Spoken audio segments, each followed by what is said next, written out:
Hello to everybody who's joining. Welcome. We're going to be starting in a few minutes. We're waiting for more folks to join the meeting. This is the first community meeting for Vision Zero by the City of Santa Clara. I'm Ivy Morrison, moderator on behalf of the City of Santa Clara.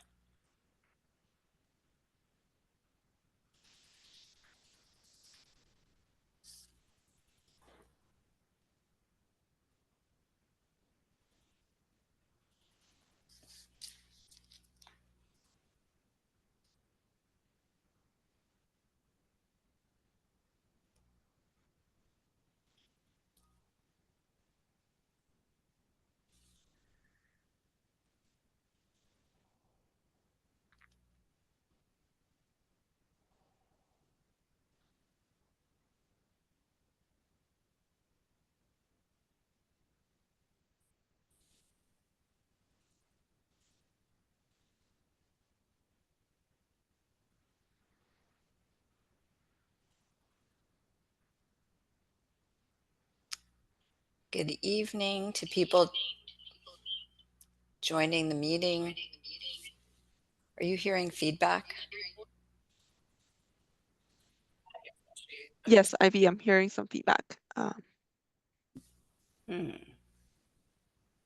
It was resolved. All good now. Okay, thank you. Hearing me in stereo.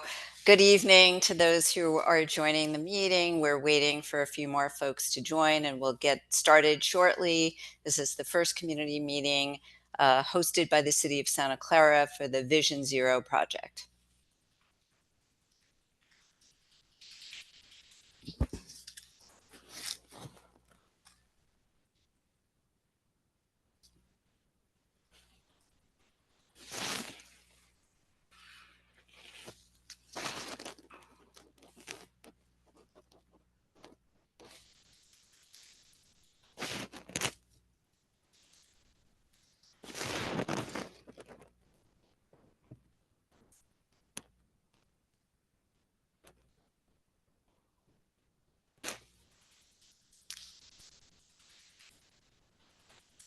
I'm going to start in 1 minute. We're just letting more people join, but I think our panelists are ready and we welcome you.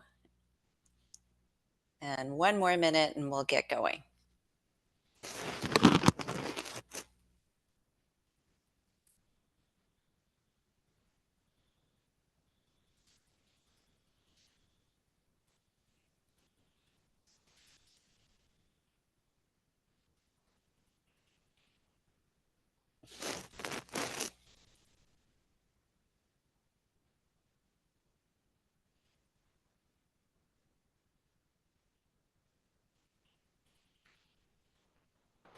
Few more seconds.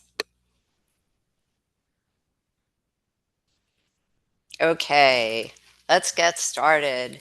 Well, officially welcome everyone to the first community meeting hosted by the City of Santa Clara for the Vision Zero project. I'm Ivy Morrison and I will be serving as this evening's moderator. We're just going to go over a few housekeeping items to ensure a successful meeting, and then we'll get going.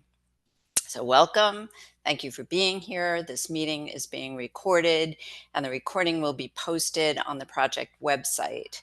If you're not able to stay the whole time, that's not a problem. There are numerous ways to stay connected via the city's webpage, santaclaraca.gov/vision0, via voicemail 408-915-6566, or via email santaclaravision0@kimley-horn.com. And there's also a QR code that you can scan.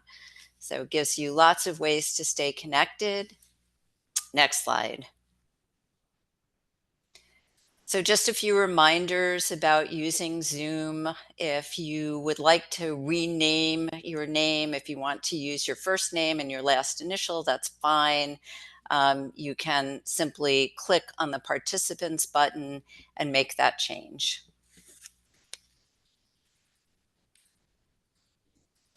So question and answer. So we're going to have a facilitated Q&A after the presentation, but you're invited to drop your questions in throughout the presentation into the Q&A icon on your Zoom panel, and we will answer those questions verbally after the presentation. Thank you. Another way to ask a question is to raise your virtual hand via Zoom. If you don't see an icon now, you will by the end of the presentation, and we'll take questions in the order that they're received. Or if you're calling into this meeting, then press *9 on your phone if you would like to speak and ask a question of our panelists after the presentation. So I'm going to hand it over to Robert. Thanks, Ivy. Good evening. I'm Robert Paderna with Kinley Horn, and I'm part of the consultant team supporting the City of Santa Clara on this Vision Zero plan project. So just to walk through the agenda briefly for this evening's presentation, we'll be introducing you to the project team, provide background on Vision Zero, present the project timeline and Vision Zero plan elements. We'll also review the stakeholder and community engagement activities that have been conducted thus far and give you a glimpse on what's ahead in the coming year. We'll end on upcoming activities in which you could participate and provide your input to inform the city's Vision Zero plan. And as Ivy mentioned, we'll reserve time at the end for any questions. With that, I'll hand it over to Nicole. Thank you, Robert. Good evening, everyone. My name is Nicole He. I'm with the City of Santa Clara Traffic Engineering Division in the Public Works Department. I'm the project manager for this Vision Zero plan project. And thank you so much for being here tonight. Also with me online, we have Steve Chan, our Chan Station manager, and Ralph Garcia, our senior civil engineer. They're supporting us on this project. And we also have Carol Chariot, Principal Tram Station Planner, and Mike Liu, Assistant Director, who are also helping us on this project. I'll pass it back to Robert.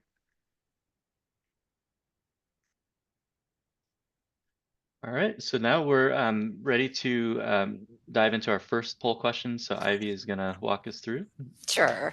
So we're absolutely going to want to hear from you and your questions later on after the presentation. But right now we have a few questions for you, beginning with a sort of icebreaker question, which is, have you heard of Vision Zero?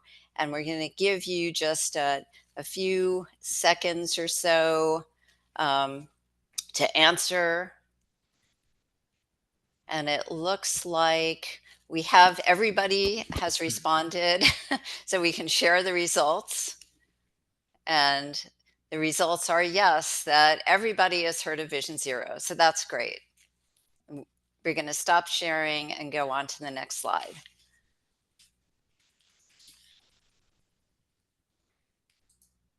So our next polling question for you is, how do you travel in Santa Clara? And there are a number of options here. So walk, use a mobility assistance device such as a walker or a wheelchair, bike, e-bike, scooter, or another rideable device, commuter rail such as Caltrain, Amtrak, or ACE, VTA light rail, bus, paratransit, drive solo, carpool, vanpool, rideshare such as Uber, Lyft, Santa Clara's Silicon Valley Hopper, or other. And it looks like you are inputting your answers. I'm going to give you another few seconds to finish, and we're getting sort of a diverse array of answers. We're going to be sharing the results in just a minute. I'm seeing a number of you walk, drive solo, but I think we're ready to share the results. So walk 69%, bike, e-bike 62%, a significant number, VTA 8%, bus 15%, drive solo 85%, carpool, vanpool 23%, and other 8%. So we're going to stop sharing and move on to the next slide, please.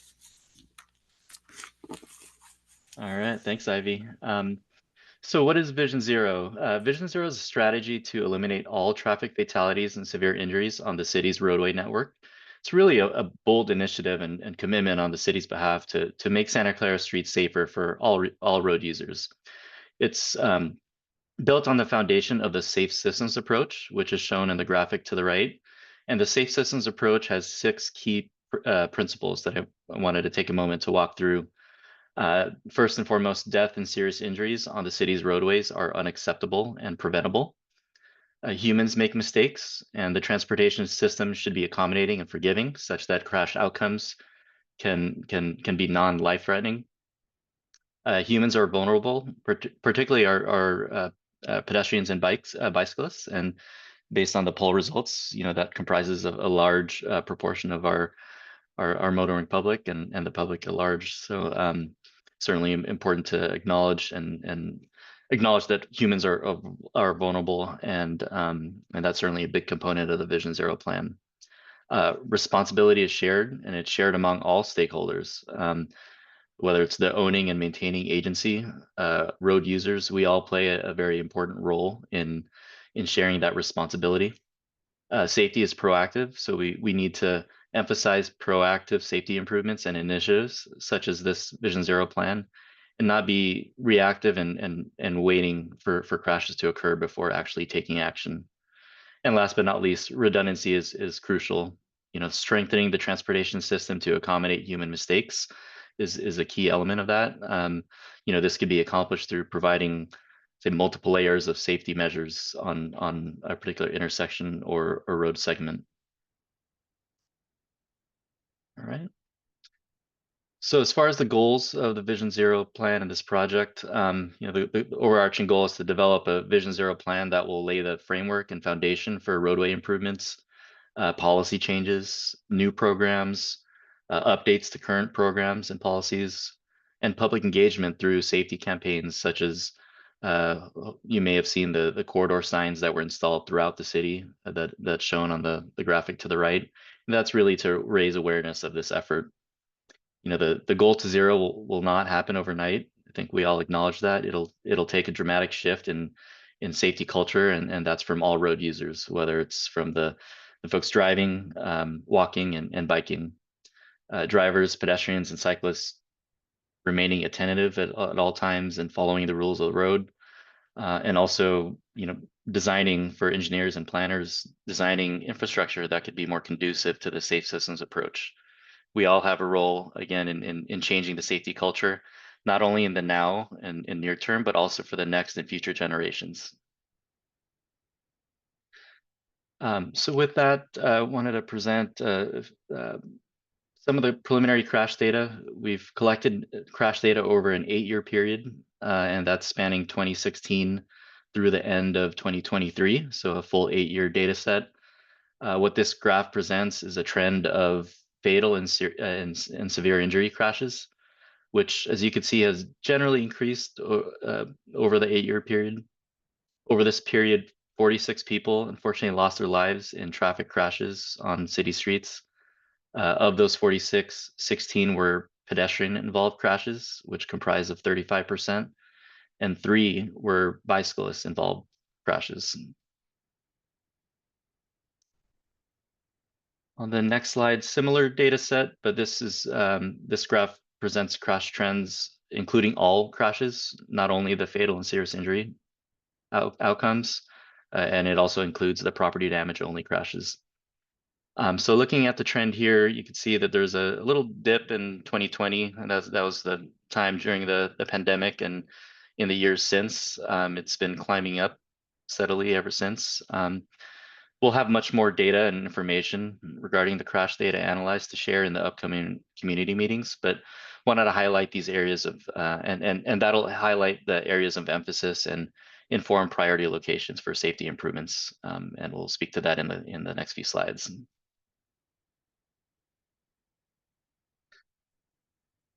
As far as the project timeline, this project encompasses roughly 1.5 years. A lot of the focus over the first few months to date have been on public engagement, information gathering, literature review, and starting of the crash data analysis. As you can see here, public engagement will continue throughout the project. It's such a critical component of the project, and that'll come via additional community surveys, in-person events such as additional or upcoming farmers markets, workshops such as this that are open to the public, and also attendance at the city's Bicycle and Pedestrian Advisory Committee meetings and other city commission meetings. Looking further ahead down the road, in the spring of 2025, we'll be developing a Vision Zero countermeasure toolbox. And in that, we'll develop a menu of safety countermeasures customized to the city's needs and desires and incorporating feedback that we receive along the way. We'll also be identifying actionable strategies and an implementation plan. The draft Vision Zero action plan will be submitted and available for review in the summer of 2025. And the project completion is going to be around the end of next year. And as you can see, the plan will be brought to City Council for adoption.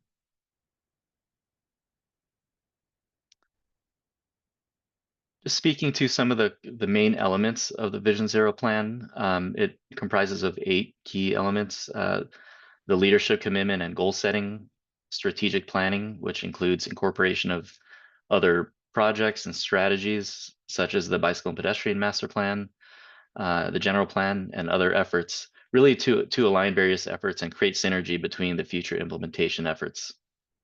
Policy and process changes, the safety analysis that I spoke to earlier, and that'll be again based on the crash data that's been reviewed, identification of crash trends, review of top collision factors, hotspots, the Hindrey network, collaboration and community engagement, equity considerations, and that'll entail incorporating opportunities to implement equitable actions and strategies that are really responsive to the community's needs and disadvantaged communities and population groups and users in general. Strategies and project selections. So that's another critical component where we would identify actionable strategies and projects, develop an implementation guide that'll guide near-term, mid-term, and even long-term projects for the city to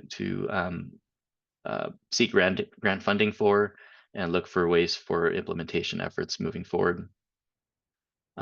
Strategies for evaluation and implementation that's in consideration of how progress will be tracked over time and really provides accountability for tracking effectiveness of specific actions and strategies that are implemented as an outcome of the plan.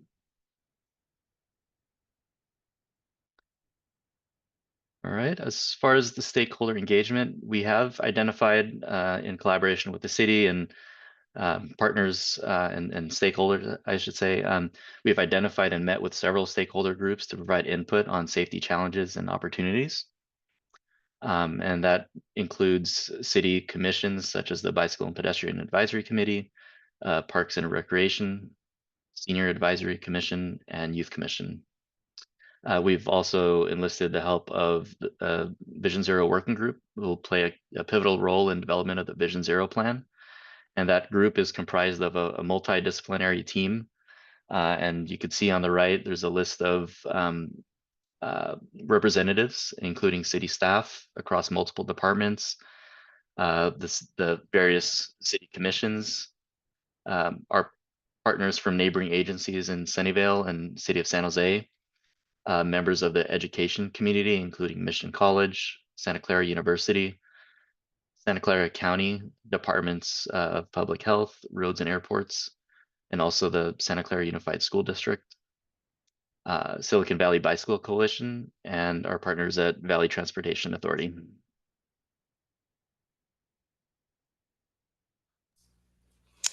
So our key objective is really to keep you informed and keep you engaged, as Robert mentioned, throughout the entire Vision Zero project. We're starting now, but you might have already seen us at several events in the community, at the Farmers Market and the Art and Wine Festival, and you'll be seeing us again very shortly at other events that Nicole is going to talk about a little bit later.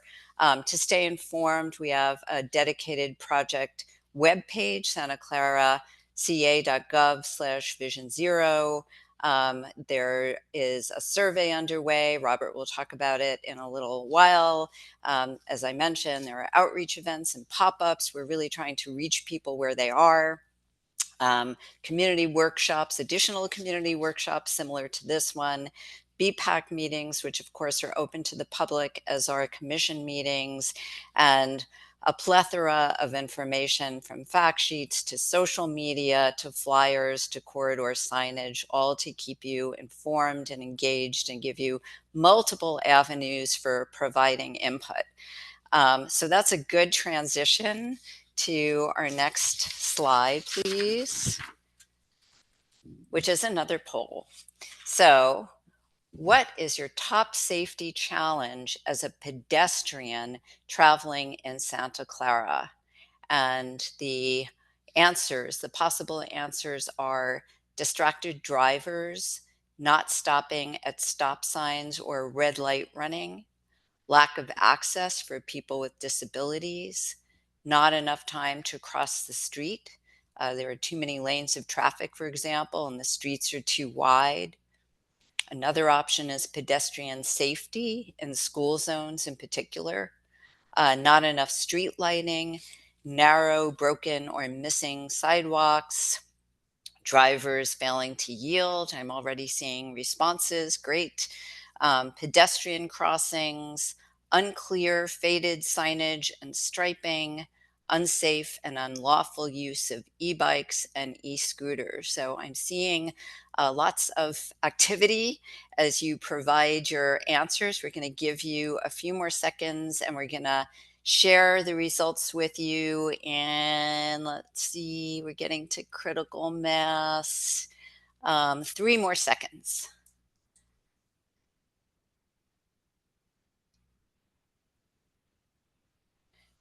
Great, so let's go ahead and share those results, please.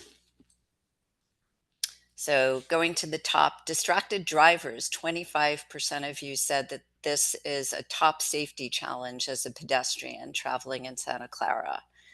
17% of you said not stopping at stop signs or red light running. Pedestrian safety in school zones, 8% of you. Narrow, broken, or missing sidewalks, 8%. Drivers failing to yield, 17%. Pedestrian crossings, such as long crossing distance, deteriorated pavement striping, sidewalk gaps, and other issues, 25% of you. And so that's a very, I think, telling input on the kinds of challenges that pedestrians might have in terms of safety in Santa Clara. So thank you. We're going to move on to the next slide, which is another poll. What is your top safety challenge? This says as a cyclist traveling in Santa Clara.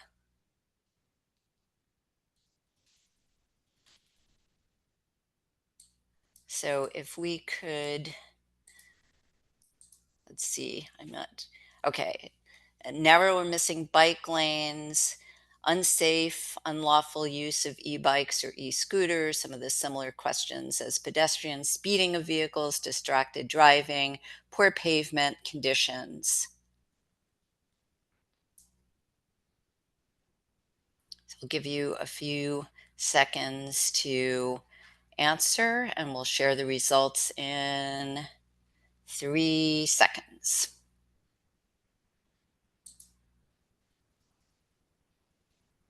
Okay, let's go ahead and share the results. So in response to the latest polling question, what is your top safety challenge as a cyclist traveling in Santa Clara? 15% of you said distracted drivers, people on their cell phones and so on.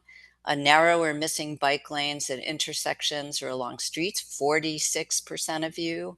And 23% of you said speeding of cars, 8% said drivers failing to yield, and another 8% said unclear, faded signage and striping. So So thank you for that. And we're ready to move on to our next poll.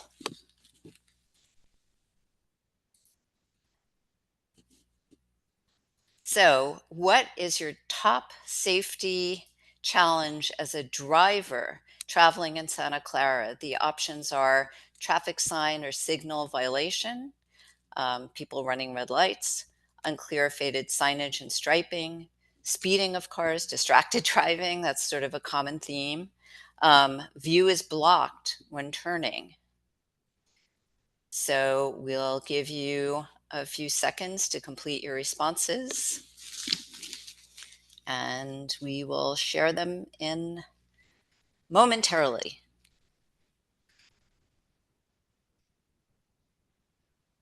Okay, we're ready to share results. So, in response to the latest polling question, what is your top safety challenge as a driver traveling in Santa Clara? 17% of you said distracted driving. 17% of you said not stopping at stop signs or red light running. 58% of you said speeding cars. Another 8% said view is blocked when turning. So thank you very much. Very interesting results. And we are ready to move on to our next slide, which I think we're done with the polling.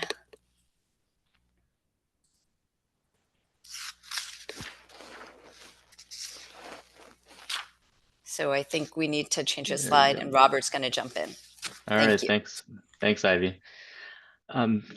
So as far as the community survey, as we mentioned, the first online survey is currently up. It went live in September, and it's certainly not too late to provide your input on safety challenges and challenges at specific locations or in general, as you've done with the polling questions. The QR code that's shown to the right of the slide will direct you to the online survey. You could also find the QR code on the project website. The questions are similar to the poll questions that we just went through, but there's a few more related questions that go into more detail, and you'll also have the ability to provide location-specific concerns. So if there's intersections or roadway segments or locations in general that you have particular concerns with, this is the best way to provide that feedback on utilizing the map-based feature.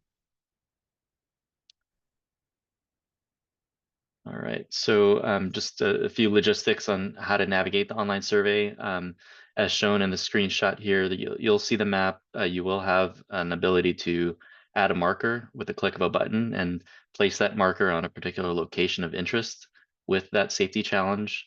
You'll also have the opportunity to select an applicable category of the challenge and provide input, which will remain anonymous but visible to others. And you could also like comments made by others on the online survey. I do want to mention that the survey is also available in several different languages, as shown in the top right. And we do ask that you please spread the word among your family and friends and network of contacts who navigate the city's roadways, whether that's by vehicle, by foot, or other means. We would love to get more feedback to inform the plan. We will incorporate and review and incorporate your feedback on the safety challenges and opportunities, and it'll be incorporated into the Vision Zero plan. All right, with that, I will pass it on to Nicole. Thanks, Robert. So yeah, as we mentioned, we definitely want to keep you informed throughout this project. And here are some upcoming activities. We'll be seeing you there at Central Park on December 6th for the holiday tree lighting. We have a booth there with project information and also promote our project survey. The survey will be open through December 9th, so you have plenty of time to provide your input and comments on the map and also the survey questions. There's also more to come in 2025.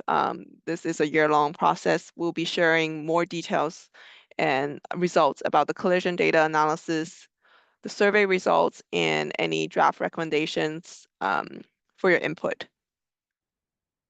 Next slide, please.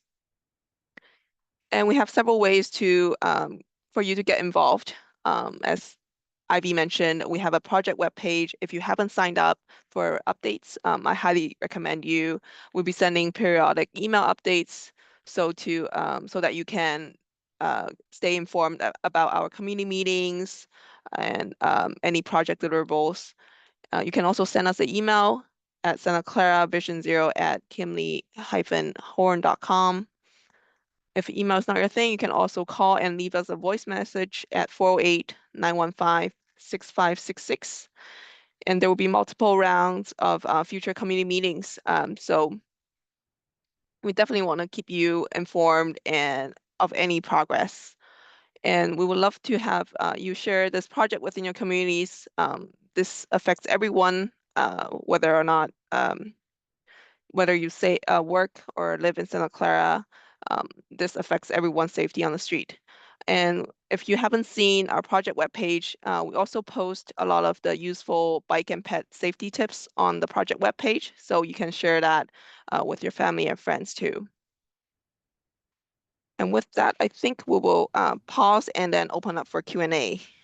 Yes, so thank you to panelists, and also thank you especially to participants for listening attentively, for taking our polls, and for already posting several questions in the Q&A. Just going to go through a few reminders of options for how you can ask questions during the facilitated Q&A. One you're already doing, which is posting your questions in the Q&A icon in the Zoom app, and we're going to go through them in order and answer them, our panelists. Or you could raise your virtual hand, and we will, and I know that somebody already has their hand raised, wanted to acknowledge that, and our panelists will also answer your question. You'll be able to ask it live, and they will respond to it.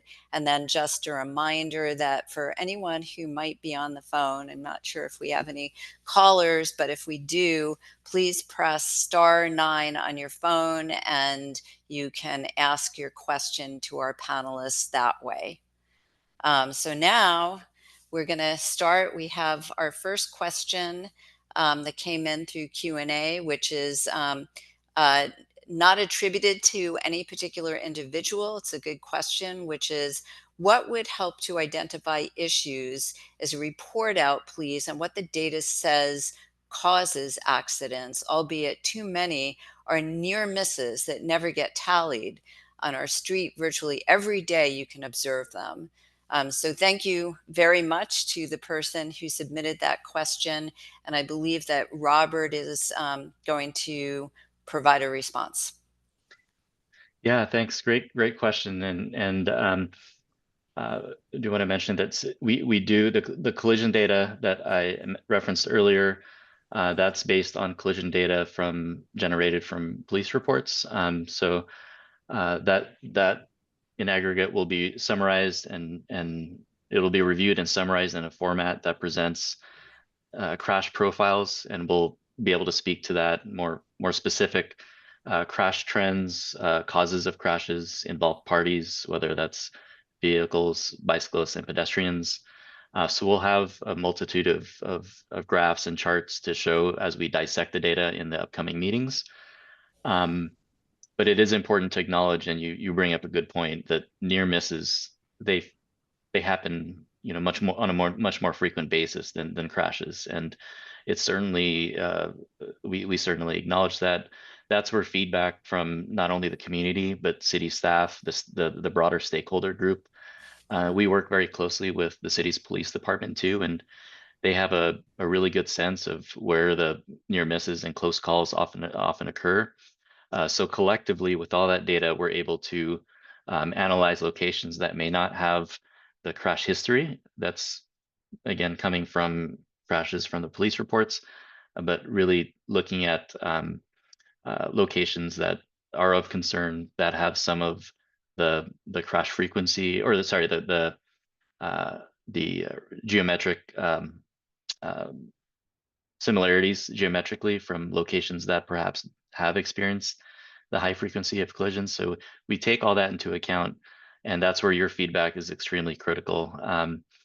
We look at the responses from the online survey, and we also have had the opportunity to review through the events, the farmers market, the art and wine, where we had a map of the city, and respondents were able to provide input with stickers of and comment cards with locations that they have particular concerns with.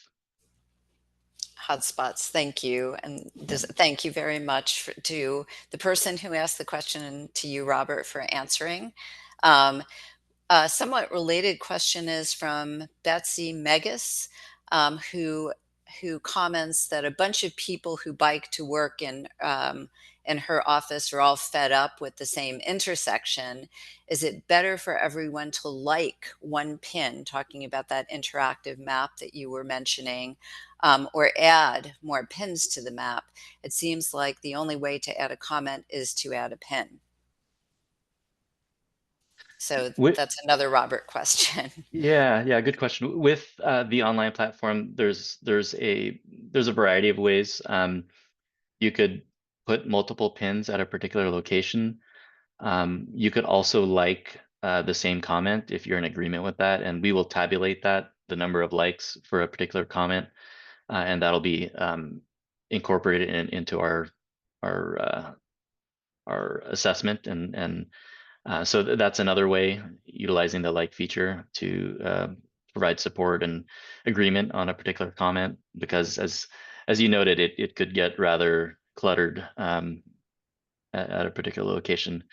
But aside from the online map, there's also other means. In a previous slide, we had provided an email address where comments and concerns could be directed and provided via the email address.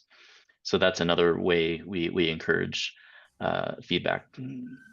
And what kind of information, Robert, in those emails would be especially helpful? Like what kind of details?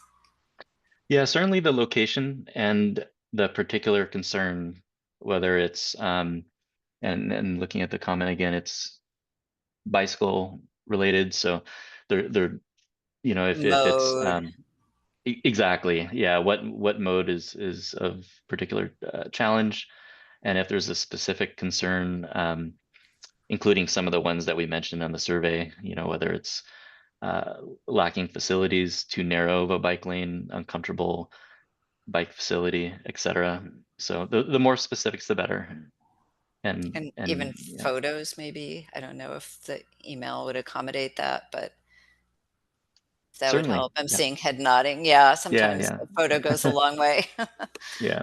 Great. Thank you. Sorry, I just want to quickly add, Sure. Ivy, if you don't mind. And I also suggest because everyone might have a different concern at the same location, I do recommend, if it's a different concern, then add a new pin to the same location, so that we know there are multiple issues at this location and we can address each one separately.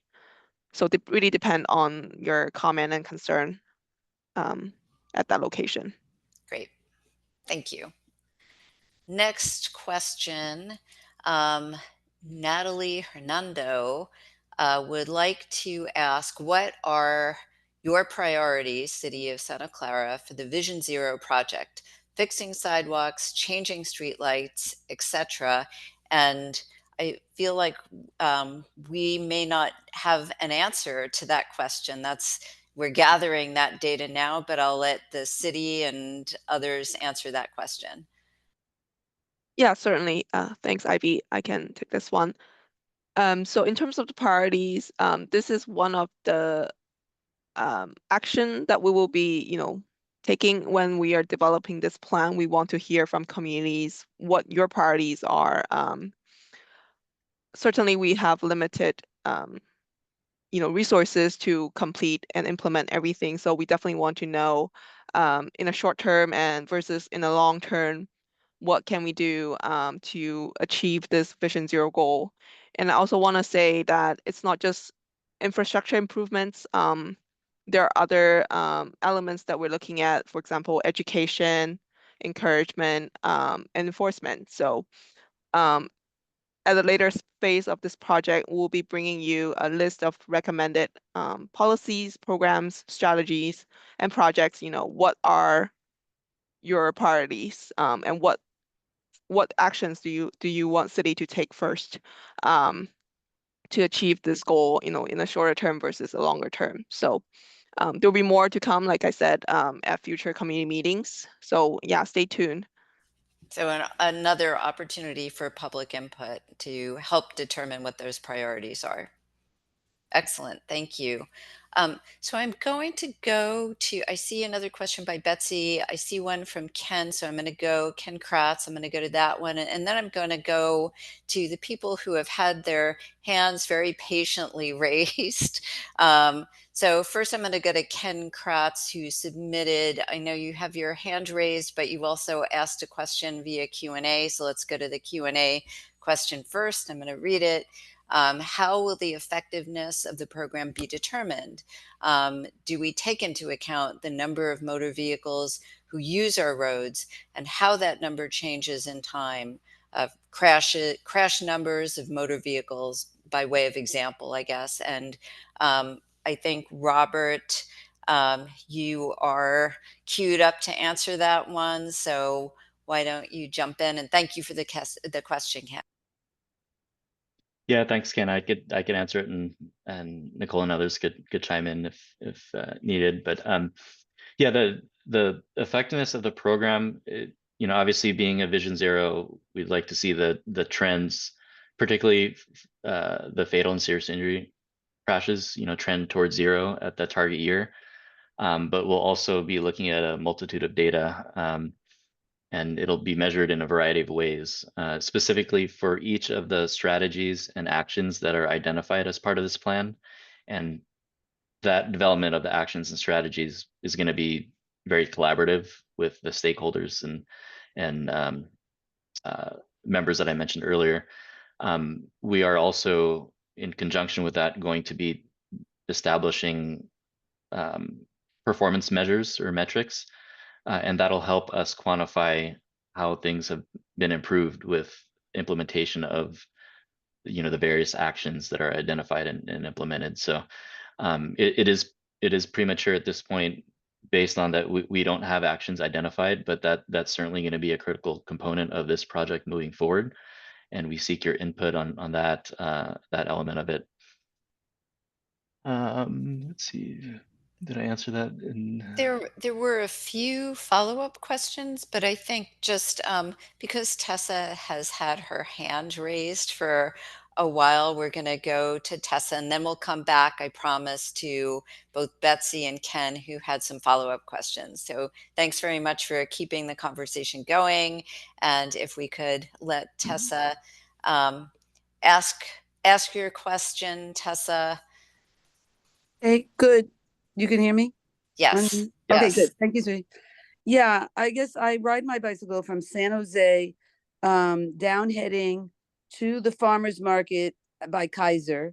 So that's been my route. And the problem I have is when, heading has, San Jose has done a good job of making heading bicycle friendly.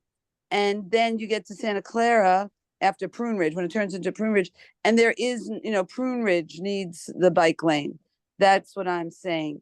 And then you could turn on Los Padres. I think it's Los Padres, and you can get over to that other street that you call your bike lane. I forgot, it's with an F. I forget the name exactly. But anyway, but what the problem is if when you come off of that street and you get back onto Prune Ridge, you need to be able to cross Prune Ridge so you're on the correct side of the road.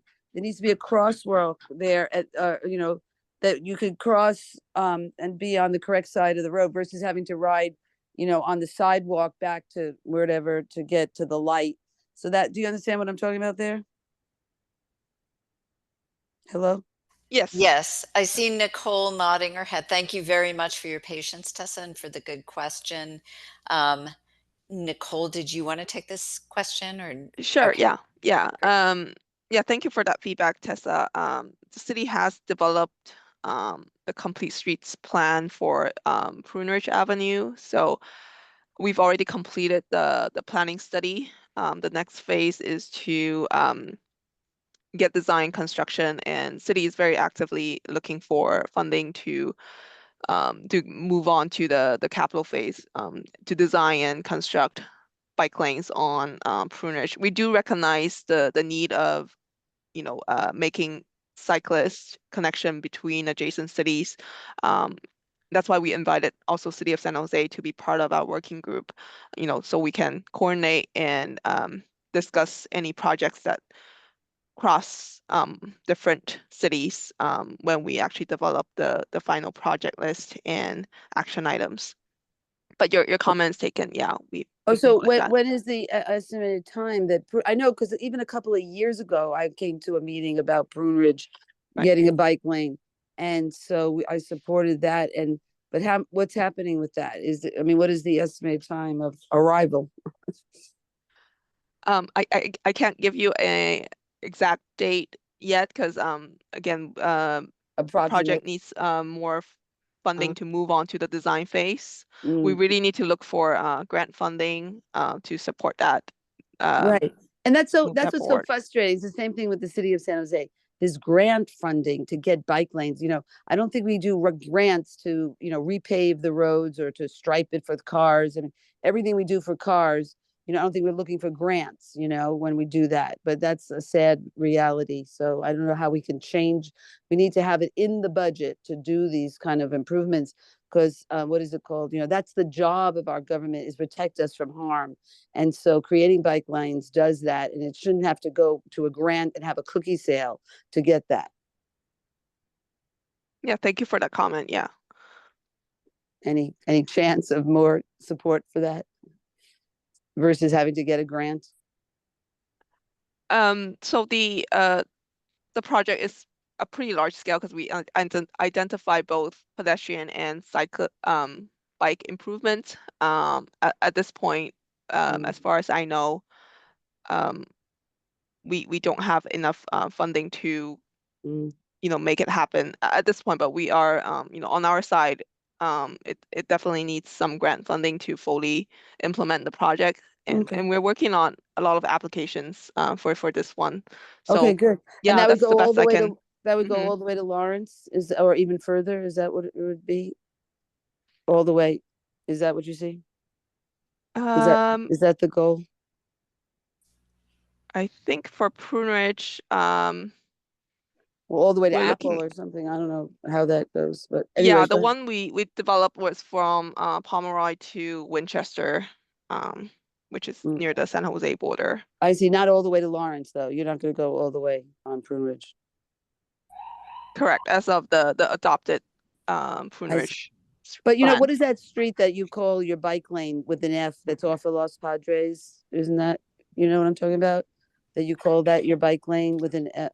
Do you know what street I mean? No. I don't have Google It's Map parallel open. to Prune Ridge. It's Is parallel. this something we Well, the can get question, back the to you reason on? why is because if I take that road, Los Padres, off of Prune Ridge, so I'm not on Prune Ridge too long, and then get that little Fremont or whatever the name of that street is. But what you need is a crosswalk there, so you can, when you're going back towards San Jose, you could cross versus, having to be on the sidewalk. So that's just another thing. Do you know what I'm talking about there? I think you're talking about Forbes, right? Forbes Forbes, right? Avenue. Forbes, yes. Yeah, Right. so Tessa, I would recommend you add your comment to the survey map, or we can note what you commented tonight.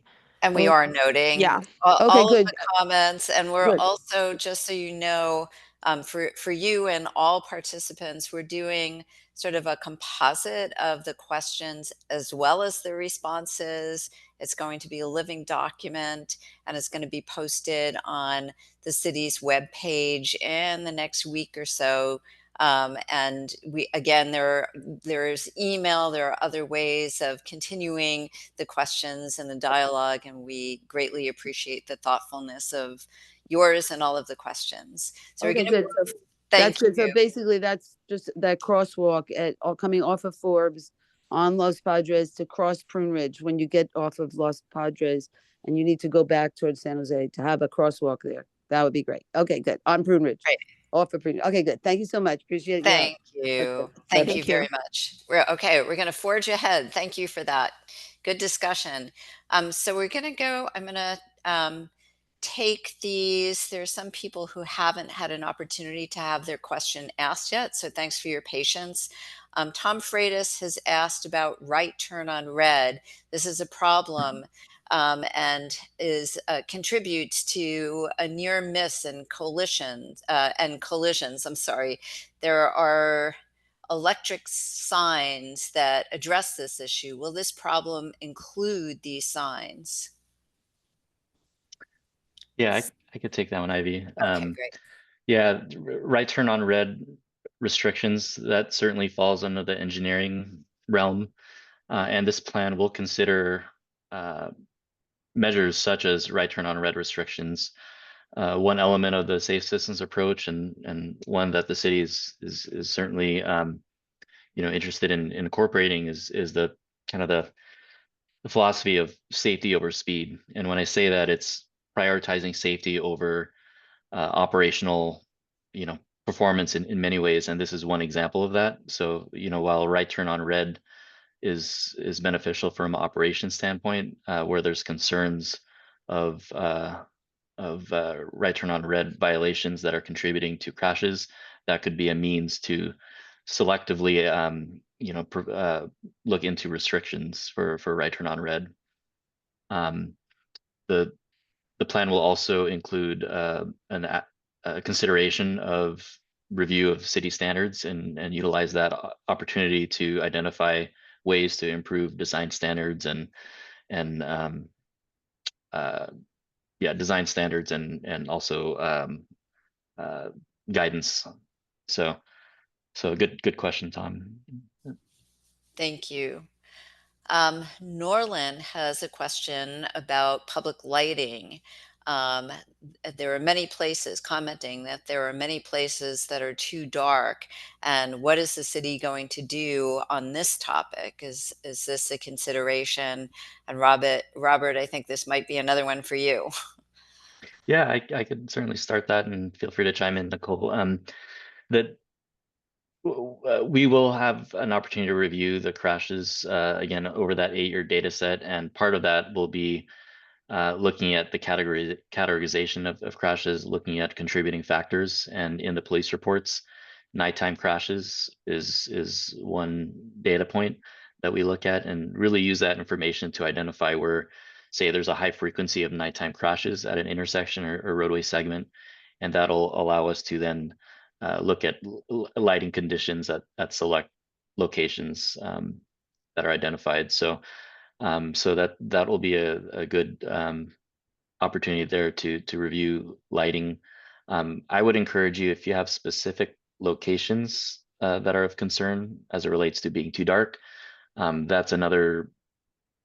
It would be good to provide that input via the online map-based survey, or again sending the comment via email. And but we've noted it here, and that's something that we'll look at as well. Yeah, in fact, when we present at the next meeting, when we present the crash data analysis, that will be one of the crash profiles, is nighttime crashes, so we can really dissect the data in more detail. Great, thank you both. An anonymous question: can we consider schools and the bike lanes to and from? So this is, another area for consideration. Robert, any comments or responses to that comment?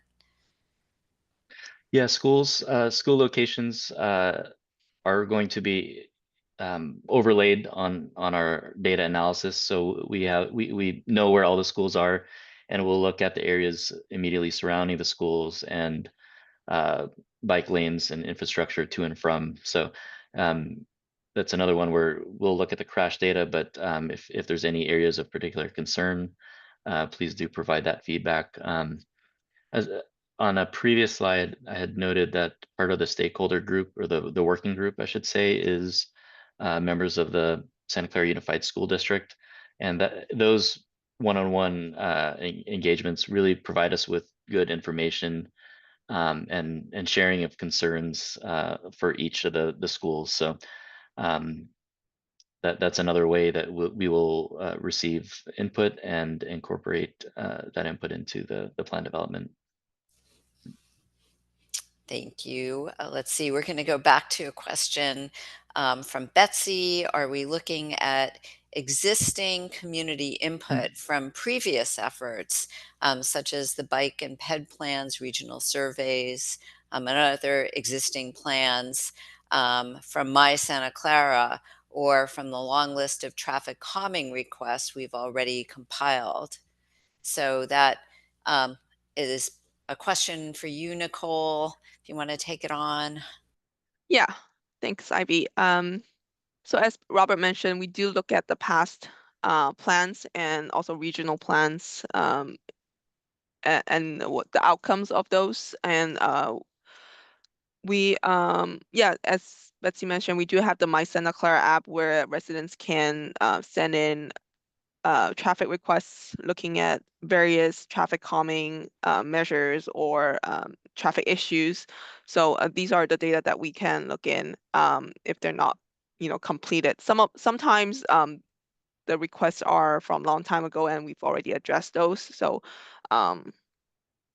we are looking at more recent input from these data sources and in our data analysis component. So yeah.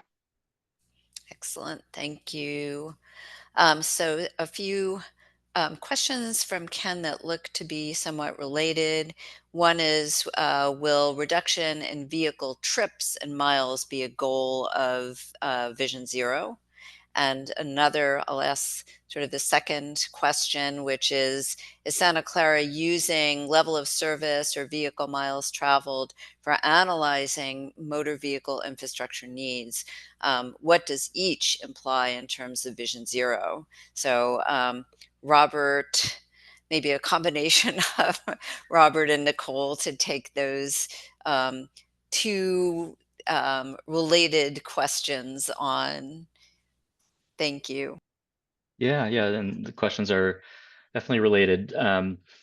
So reduction in VMT is not directly a goal of Vision Zero, but it'll provide a means for Vision Zero, that is, will provide a means for identifying and ways to enhance multimodal facilities as an outcome of the safety investments to reduce fatal and serious injury crashes. So that's the overarching goal is to reduce fatal and serious injury crashes on the city roads.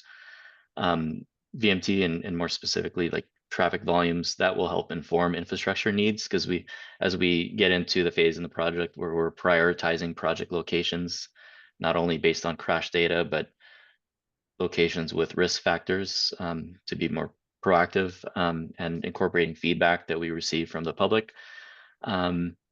There'll be an effort where we're going to be prioritizing projects and identifying needs that will, and that'll largely be based on and be informed with locations that have higher traffic volumes. So that volumes is another data set that we did receive from the city and are incorporating into our analysis. And I would just add to Robert's response. So this is a very high-level citywide safety analysis. Specific LOS or VMT at a specific location or street corridors can be done, at a later stage if once we identify a specific project, and we, it's very similar to what we are currently doing with our bike studies. Once we identify a specific corridor for installing bike facilities, then we'll look at, any traffic operational impact for a certain countermeasure that we put in. So For now, our Vision Zero plan is a very high level collision analysis for the citywide, identifying hotspots. So I just want to clarify that in the scope for this project. Great. Thank you both. I'm now going to move on to a few questions from people who haven't had a chance to ask a question yet. One is Perry, and this one, Robert, is probably going to be for you. Where did you get the crash data? What are the forms of data? What components make up the data? So definitely a data focused question. All right. Yeah, thank you. We did receive the crash data and that was directly from the city's Crossroads database, and that's a compilation of crash data from police reports. That data set includes a lot of information from, as you can imagine, from the police reports, not only location, but involved parties, injury severity, at fault, collision type, collision factors. So that's all part of the data that we review as part of the analysis.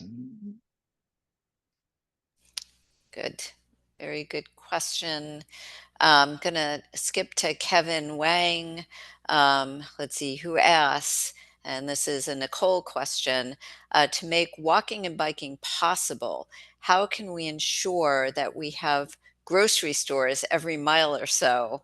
There are several gaps throughout the city forcing people like myself to drive to and from day-to-day shopping. Yeah, I think that's a very good comment. We do invite staff from the planning department who usually they're more the experts on land use planning and building. We can certainly go through the comments and feedback today and share with them and see how we can address that. Yeah, we definitely want to encourage people use active transportation modes to get to their essential destinations like grocery store. So that's one of the goal that the city is citywide working on. Yeah, thank you for that comment. Thank you. We're now going to go to Tom Freitas, who asked a Q&A question before, but has had his hand raised. So we're going to take you off mute, Tom, so that you can ask us your question, please.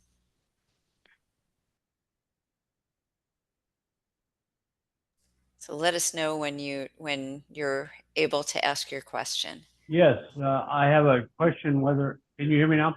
Yes, thank you. Okay. The question is beautifying our bike lanes, and there are particular streets that I'm concerned with. Cabrillo is one of them, going to and from schools, to encourage our children to use these bike lanes and be safe. And so protected bike lanes would be important, of course, but to make the ride pleasant with trees and vegetation along the parking strips that are along the way that are not being used now, but they've been there since I've been here for 40 years. I just think that particular route could be improved on to make it more pleasant for our children, to raise them in a manner to use their bike for transportation. And that's the end of my comment. Thank you so much. Thank you so much. So I'm looking to our panelists. Nicole, is this one you can respond to? Do you need us to repeat the question? Sorry, I hear more as a comment. Is there a question from Tom? Yes, really the question is that part, I know it's not part of Vision Zero, however, it is part of what I would call a complete bike lane.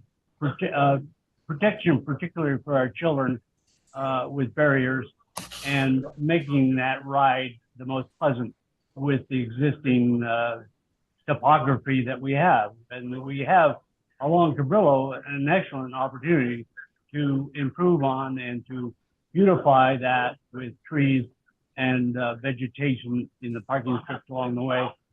I just think that has been overlooked for too many years, and I've lived here and my children went there, and go along Cabrillo and Wilcox and so on.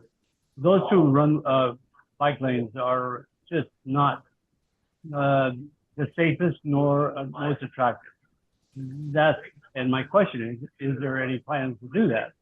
Thank you. Yes, thank you, Tom. So we do have city does have a bike master plan, which identifies future planned bikeways, and a lot of them we're trying to build more protected bikeways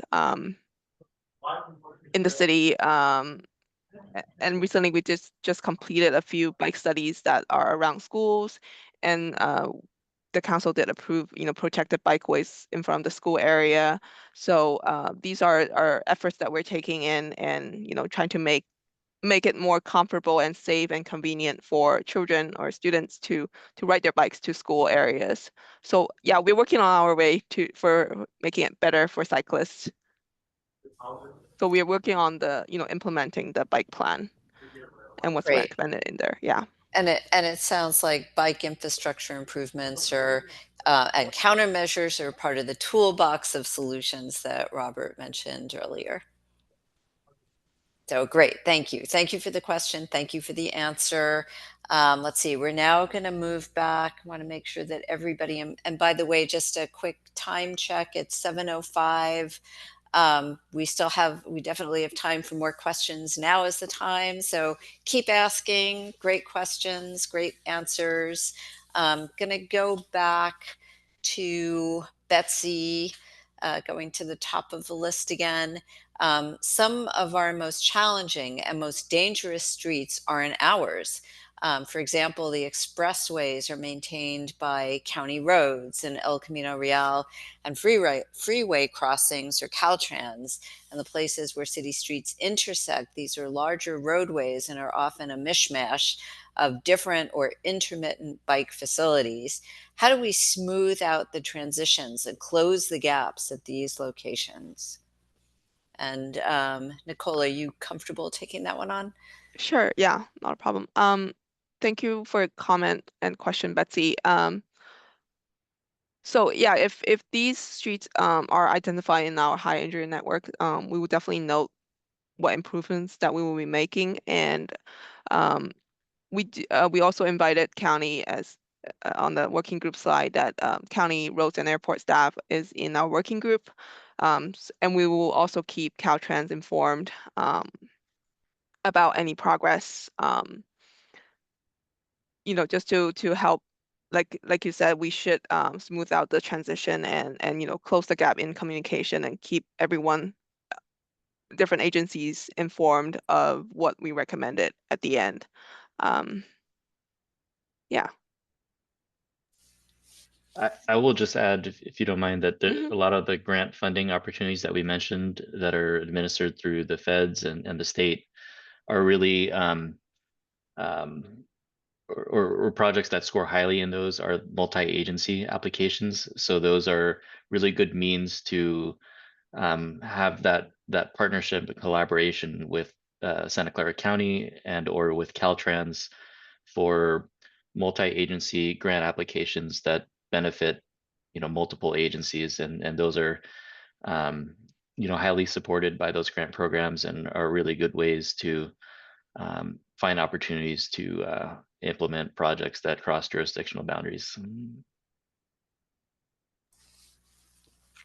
Thank you. Thank you both. Our anonymous correspondent says, in general, all of our streets allocate too many vehicle lanes and are generously wide for vehicles, I'm assuming motor vehicles, designed for the worst case traffic scenario, which tends to increase speed. How does the city plan to increase safety over speed and reduce the vehicle lane width on all of our streets, and at the same time increase, widen, and prioritize separated pedestrian and bike lanes, which hopefully will encourage people to get out of their cars and walk and bike? Yeah, good comment. And a lot of those solutions that were mentioned are complete streets related, and ones that are tools in the toolbox, if you will, in terms of the Vision Zero toolbox. speed is such a critical component of not only the frequency of crashes, but lessening the severity of crashes. Speed plays a critical role, particularly with vulnerable road users. So, you know, it it has to be in tandem with speed management has to be done in a strategic way. It's not like the city can just reduce the speed limit, the posted speed limits at particular locations. It's determined based on engineering and traffic surveys or speed surveys that look at the prevailing speeds. But all that to say, implementation of complete streets features such as bulb outs, reducing the vehicle lanes, reducing pedestrian crossings, ways that or measures that reduce vehicle speeds is going to be key. And as part of the plan, we are going to be reviewing the city's design standards and outcomes or strategies that could be developed as an outcome could be updates to the city's design standards to implement or to to update the design standards to make it more complete streets focused. So that's also an effort that the city is continually updating as well. So Thank you.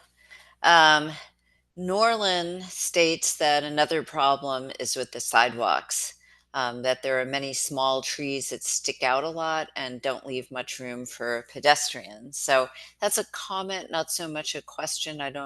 Robert or Nicole, and do you want to make a comment back or respond? Yeah, I can make a quick suggestion that in case you didn't know, we do have a My Santa Clara app, Norland, where you can send in maintenance requests. If you have a specific location that you want city maintenance crew to look at and fix it, you can send in that request. You can search My Santa Clara on your phone in your app store, and then download it and send a ticket through there in case you didn't know there's another way. Great information, great question or comment. Thank you. So I'm going to go to DT because this is a new voice in our conversation.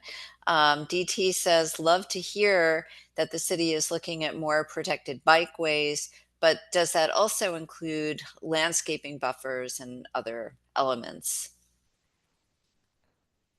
So adding landscaping buffers, it's really case by case, because we are trying to fit in the bikeways within existing right of way. We're not most of the streets that we're looking at are fully built out, so we're not taking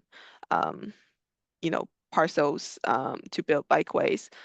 Really depending on if we can fit in the landscaping buffer or not. For most of our protected bikeway proposals, there will be a flexible bike post that's separating the cyclist from vehicle traffic. But if you have a specific location, that you want us to look at, you can add a comment on our safety mapping. Excellent, thank you. Anonymous wants to know if the city is doing site distancing or the Vision Zero planning process. If so, will site distance be considered for this project? I know some neighborhoods have bad site distance on turns, so I'm wondering whether it would be considered.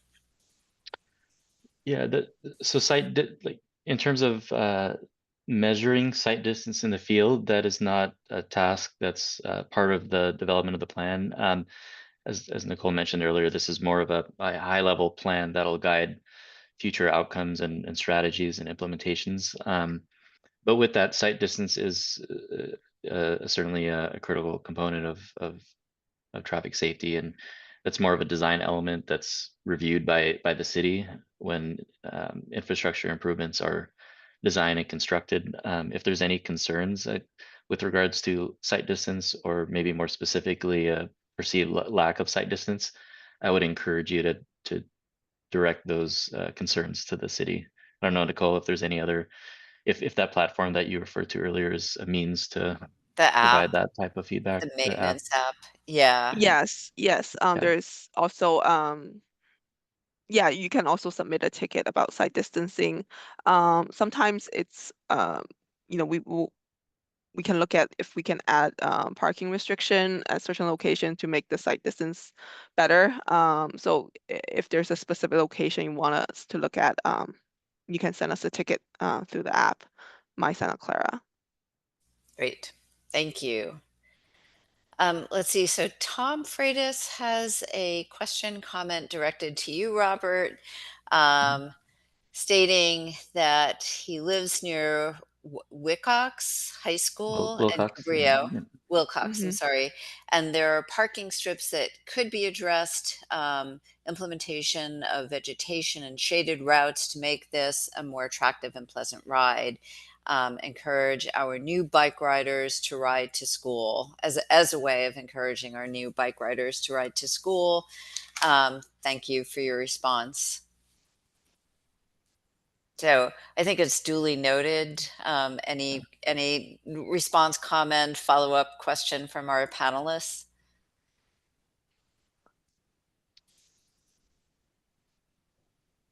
Tom, if you're able to provide specific comments on the survey, mention the parking strips that could be addressed. If there's more detail with in regards to the parking strips, I myself am not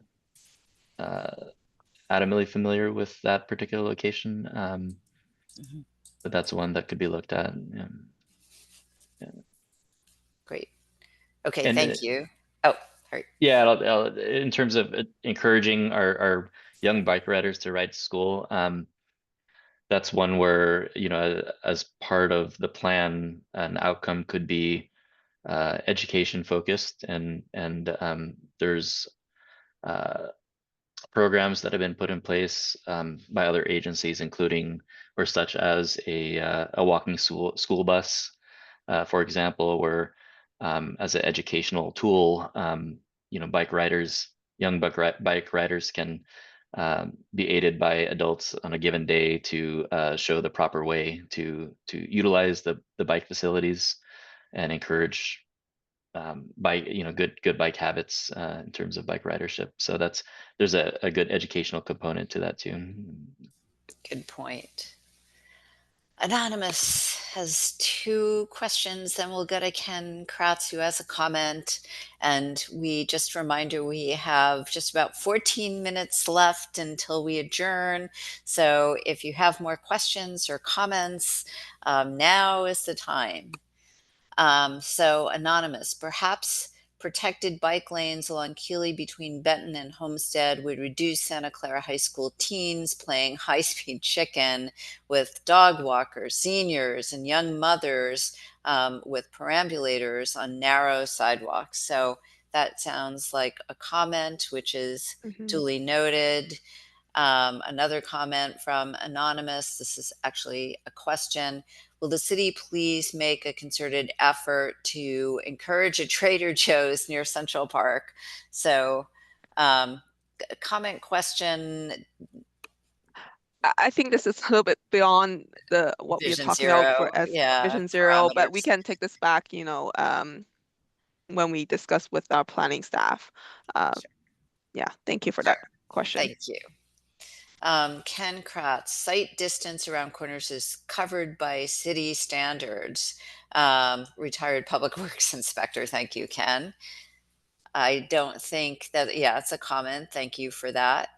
And Tom, follow up, bike posts, plastic posts are not effective for protecting our bike riders. So that's also a comment. Duly noted. And then Ken, how do we reduce motor vehicle speeds? I read somewhere in a public health paper that narrow lanes from 13 feet to 10 feet do not reduce motor vehicle speeds, but rather provide space on the street for cyclists. Please comment. With regards to speed reduction and speed management strategies, there's a multitude of countermeasures that could be directed to reduce speeds. The narrowing of lanes is a strategy to reduce speeds.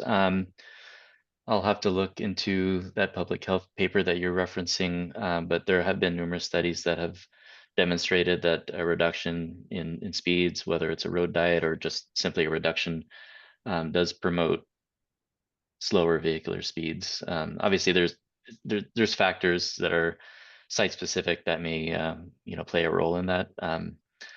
But generally speaking, there's also strategies that I mentioned earlier, complete streets improvements, to not only provide a more inviting and safer environment for pedestrians and bicyclists that are using the road space, but also as a byproduct of that, also also aiding in the speed reduction, speed management. If you happen to have a link, Ken, or can tell us which publication, that would be great. But no worries if not. Let's see, I don't see any more questions, hands raised. It was a lot. You asked almost 30 questions, and we responded. And again, we're going to post sort of FAQs to the project webpage, and we'll keep it updated as these great questions and answers continue to come in during the development of Vision Zero. DT, thank you. I knew that somebody somewhere had to have a question. DT, in the prior comment about design standards, please shoot for the highest complete standards, not minimal standards. And although the city is already built out, it is all man-made and therefore able to be remade, centered on people's safety, not the speed of cars, please. So duly noted. Thank you for that. Yeah, thank you. I think we might, let's see, any more? They give you a little time to think of your final questions. These are all really well-informed, probing, good, great questions, great answers. So thank you.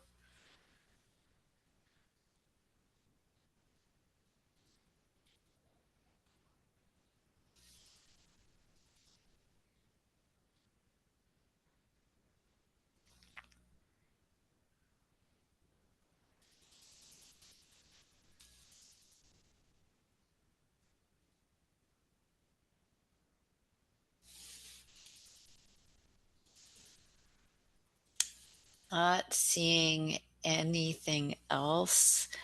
Do we want to pull up the slide, just reminding people of how they can provide input if that's available, just for a minute? Oh, sorry, here's another comment or from Ken. Thank you, Ken. Can we change the city regulations to allow cyclists to use the sidewalks? At this time, it is illegal, but not enforced. Santa Clara High School students use the sidewalk for cycling sometimes. And then how many on staff with Kimley Horn live in Santa Clara? Or maybe Santa Clara vicinity.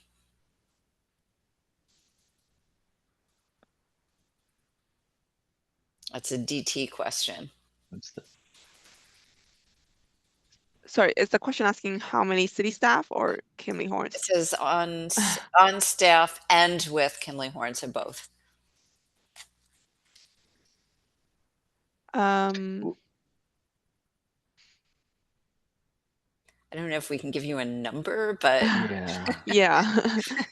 that's I personally, I live very close. I live in Milpitas, within Santa Clara County. I think most of us, city staff do live within the county.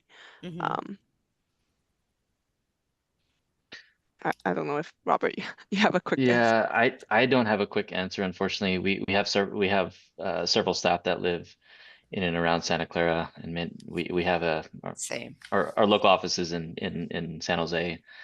Same. but I can't pinpoint a number. Yeah, thanks, Ivy. And, Yeah, no number either, but same response as Robert. We have a number of people who live in the area.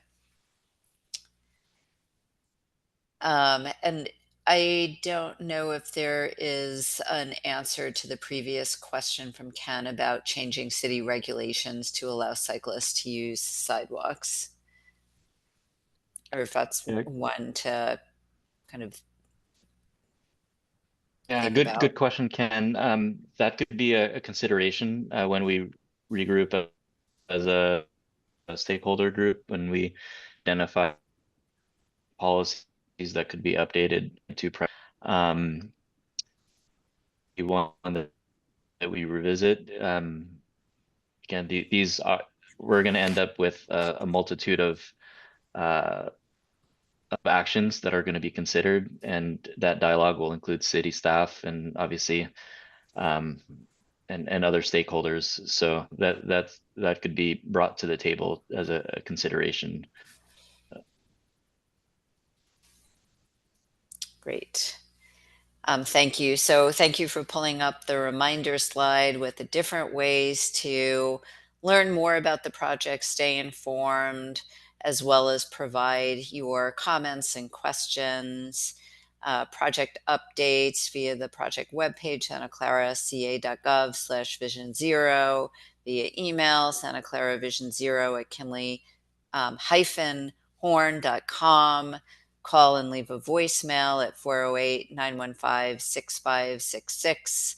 Attend future community meetings like this one. Share project information within your communities, within your neighborhoods, and see bicycle and pedestrian safety tips on the project website. And remember the QR code to learn more. And please do take that survey, drop in lots of pins and comments, and stay tuned. And thank you so much. And Nicole, any final comments from the city? Yeah, just really appreciate everyone's time tonight. Lots of good comments and great questions. We take doing notes, and we'll take these feedback back. We'll be sharing the survey results, in the next round. And so you'll see more, and, you can ask me and the team more questions next round too. And feel free to send us an email or contact us on this slide here. I think there's one more comment just popped in. Oh, Ken has a question too. Will Zoom be available at all public meetings? So Ken, we're still planning the format for the next few public meetings. It could be also in person if it's more effective to get everyone, face-to-face conversation. So we're still planning for the next few rounds. More details about those community meetings will be posted on our project webpage. So yeah, check it out and stay tuned.